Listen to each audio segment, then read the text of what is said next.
इसको जुआ सट्टा नहीं बोलेंगे आज से इसका नाम है मटका।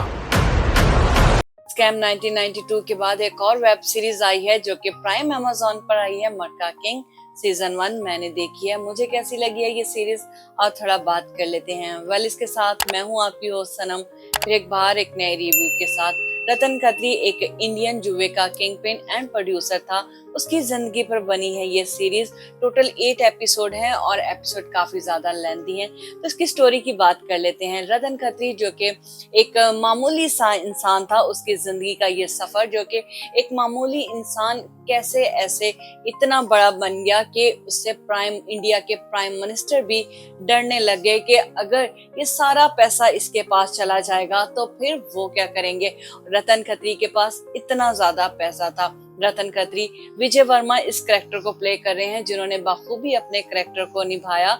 और उन्होंने इसमें जिस तरह से बड़े लोग जो हैं वो जिस तरह से जुआ खेलते हैं, हॉर्स रेस के नाम से, वो उस 1960 के दौर को इस सीरीज में दिखाया गया। और गरीब किस तरह से जुआ खेलते हैं, मटका किंग जो कि उस दौर को इस सीरीज में दिखाया गया। लालजी भाई यानी कि गुलशन ग्रोवर, जिनकी 4-5 दुकानें हैं कपास की, और उनके पास ब्रिज भाटी जो कि मामूली सी नौकरी पर काम करते हैं और उनकी घर की जरूरतें बहुत ज्यादा हैं जो कि उनकी इस मामूली सी तनख्वाह से पूरी नहीं होती, और वो चाहते हैं कि वो इससे कुछ ज्यादा करें। और उनके भाई के सर पर कर्जा भी होता है जो कि 5,000 उस दौर में बहुत ज्यादा अहमियत रखता है, और वो इस काबिल भी नहीं होते कि अपने भाई का वो मामूली सा कर्जा उतार सकें, जिसकी वजह से उनके भाई को उस जो गुंडे होते हैं वो लेने आते हैं और फिर उसके साथ मार कुटाई करते हैं, जिसकी वजह से ब्रिज भाटी जो है वो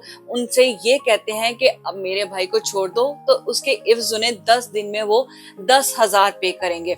तो उस वक्त उनके पास 10,000 क्या 10 रुपए भी नहीं होते, और वो ये बात अपने भाई को बचाने के लिए कर देते हैं। लेकिन फिर उन्हें पैसों की जरूरत होती है, और वो जब अपने बॉस के पास, लालजी भाई के पास जाते हैं कि मुझे 10,000 रुपए की जरूरत है, तो लालजी भाई पूरी काफी सारे लोगों के बीच उनकी बहुत ज्यादा इंसल्ट करते हैं, जिस पर उन्हें बहुत गुस्सा भी आता है। और वो जो कि एक मामूली सा इंसान है, बेइज्जती भी बहुत ज्यादा महसूस होती है। और फिर वो वहां से जब निकलते हैं तो वो ये सोचकर निकलते हैं कि अब वो अपना कुछ ना कुछ जरूर करेंगे। और फिर वो इसी गुस्से में और इसी जोश में आकर अपना ही काम स्टार्ट करते हैं, जो कि मटका किंग जुए का काम स्टार्ट करते हैं, जिसकी वजह से वो गरीब लोगों का भला भी करते हैं, उनका साथ भी देते हैं, और लोग उन पर बहुत ज्यादा यकीन भी करते हैं, क्योंकि वो अपने जुए का नाम भी ईमानदार मटका किंग के नाम से रख लेते हैं। और वो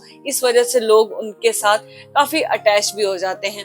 और इसी वजह से वो बहुत एक दिन ऐसा आता है कि प्राइम मिनिस्टर भी डरते हैं, और वो अपने भाई की शादी, उनके पास इतना ज्यादा पैसा आ जाता है कि अपने भाई की शादी वो नेशनल क्रिकेट स्टेडियम में करने के लिए सोचते हैं। क्या अगर उन्हें मना किया जाता है तो वो कुछ ऐसा करते हैं कि स्टेडियम वालों को परमिशन देना ही पड़ती है, और वो अपने भाई की शादी क्रिकेट स्टेडियम में करवा के मैच, हालांकि इंडिया पाकिस्तान का नेशनल मैच जो है वो कैंसिल करवा देते हैं, उस जगह से वो कहीं और शिफ्ट करवा देते हैं, और उस स्टेडियम में वो अपने भाई की शादी को रखवा देते हैं।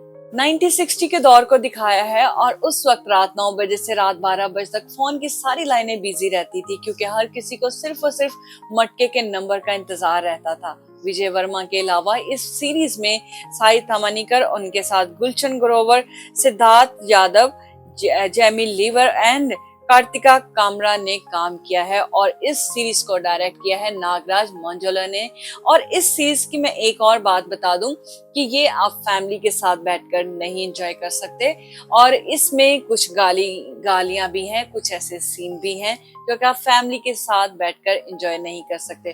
तो मुझे लगी है ये सीरीज अच्छी, चूंकि इसमें एक जिस तरह से इस सीरीज को दिखाया गया है, उस दौर को दिखाया गया है, सब कुछ अच्छे तरीके से दिखाया गया है। और जिस तरह से विजय वर्मा ने इस कैरेक्टर को प्ले किया है वो मुझे बहुत अच्छा लगा। पर्सनली विजय वर्मा मुझे बहुत अच्छे लगते हैं, तो मुझे तो सीरीज अच्छी लगी। आपको कैसी लगी है कमेंट में बोल सकते हैं। तो इसके साथ अपनी उस सनम को दें इजाजत, अपना रखे बहुत ख्याल, फिर आऊंगी एक नई और रिव्यू के साथ। तो आप मेरे चैनल पर नए हैं तो चैनल को करें कमेंट, लाइक और सब्सक्राइब, क्योंकि आपके प्यार और आपकी सपोर्ट के बिना हम खुश नहीं हैं। तो प्लीज मेरे चैनल को सपोर्ट करें और सब्सक्राइब करें। फिर मिलते हैं एक और नए रिव्यू के साथ। Good bye.